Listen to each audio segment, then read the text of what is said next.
안녕하세요. 군인의 벌꿀입니다. 오늘은 노제마병과 노제마병의 예방과 치료제죠. 후미들 비의 사용법에 대해서 알아보고자 합니다. 우리 꿀벌의 질병 가운데 노제마병이라는 게 있죠. 그 노제마라는 그 병원체가 꿀벌의 소화기에 잠복해 있다가 포자로 잠복한다고 합니다. 포자로 잠복해 있다가 봄이나 가을에 이제 발병을 합니다. 대개가 먹이를 통해서 감염이 되고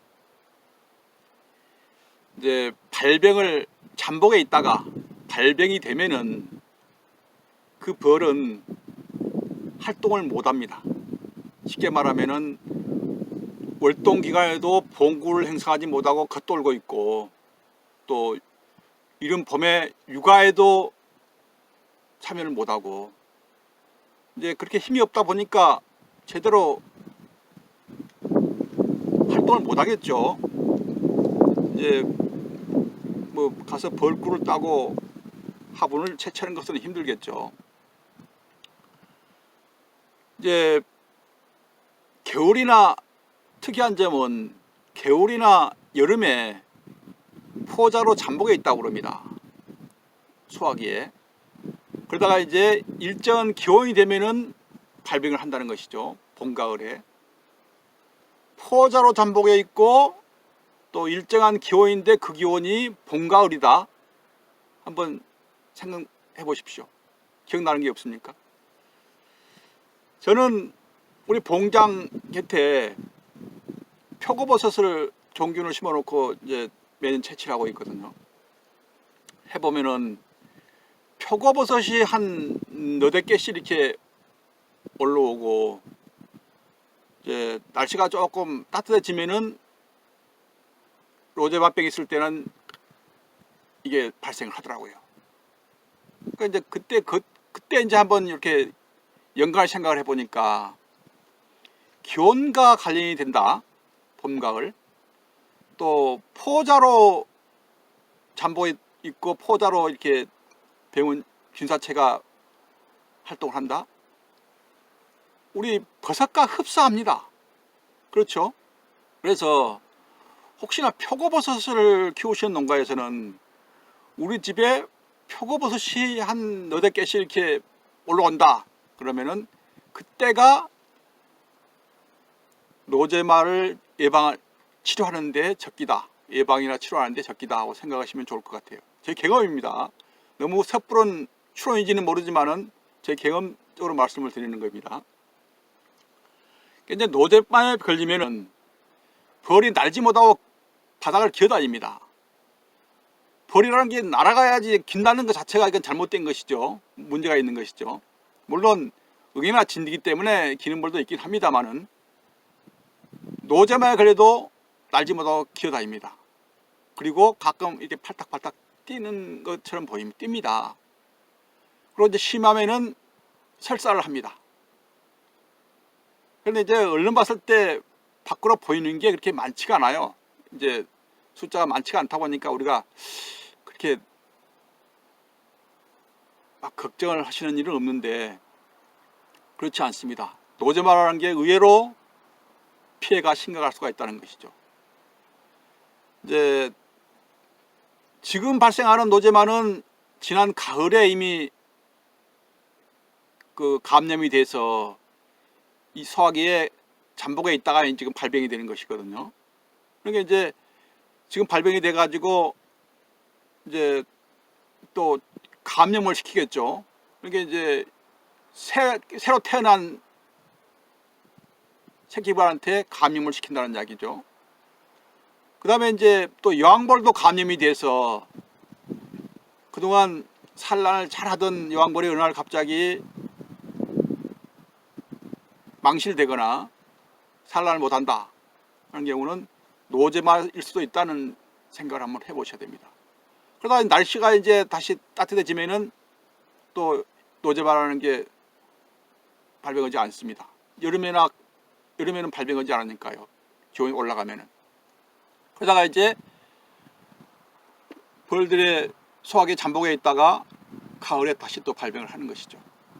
이게 이제 노제마라는 게 보기보다는 우리가 조금 신경을 써야 할 질병이 아닌가, 저는 그렇게 생각을 하고 있습니다.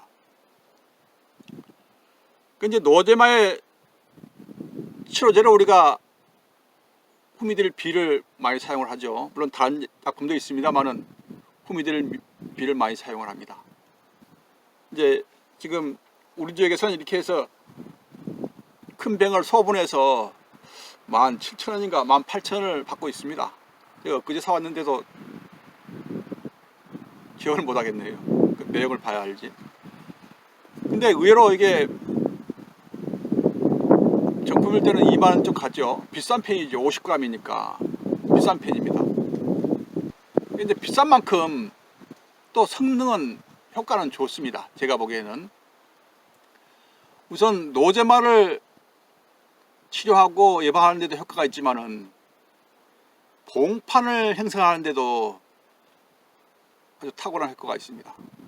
대부분이 이제 사양을 하거나 이제 소비에 이렇게 이제 분무해서 뿌려서 이렇게 줄 수 있습니다. 노제마, 여기 저 후미딜비를. 이제 노제마비를 한다. 후미딜비를 사양을 조금 많이 하고 자주 하고 분무를 하거나 하면은 봉판 형성이 빈 소방이 없이 깔끔하게 나옵니다.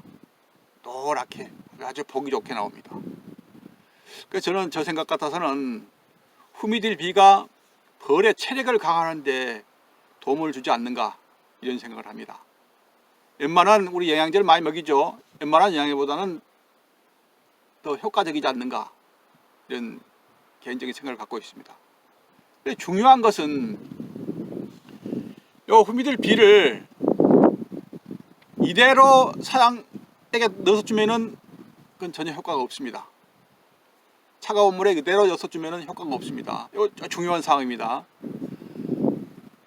요 후미딜비는 유제입니다. 유제 약품이 성질입니다. 유지라고 우리 말하죠. 그 기름기가 있는 그 약제입니다.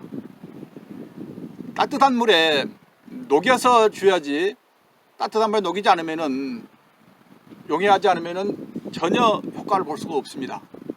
이제 물을 팔팔 끓이지 않더라도 40도나 50도 정도의 물을 데펴서 후미딜비를 넣어 이렇게 충분히 용해가 된 다음에 완전히 용해를 시키면은 좀 노르스름한 그런 색깔이 되더군요. 그 상태의 후미딜비를 사약에 넣어서 줘야지, 만약 따뜻한 물에 데피지 않으면 전혀 효과가 없다는 거 명심하시기 바랍니다. 이게 중요합니다. 이제 후미딜비를 지금 사용하시면은 방제도 되고 예방도 되겠죠. 이제 이 비싼 약을 제대로 처리하려면 한 5, 6회 이렇게 사용하시라고 그럽니다. 근데 이게 보통 한말용인데요.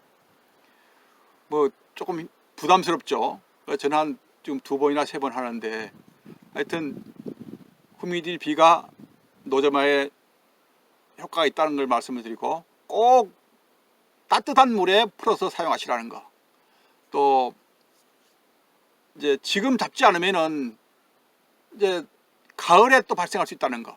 이게 예방 차원에서 노제마는 꼭 방지를 하시라는 거 말씀을 드립니다. 예, 감사합니다.